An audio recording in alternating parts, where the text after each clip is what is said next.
உன்னை போலாகிடுமா?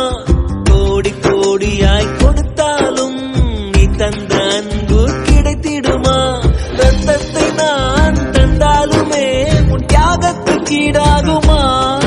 நான் பட்ட கடன் தீர்ப்பேன் என்றால் ஒரு ஜன்மம் போதாதம்மா. நடமாடும் கோயில் நீதானே. 100 சாமிகள் இருந்தாலும் அம்மா உன்னை போல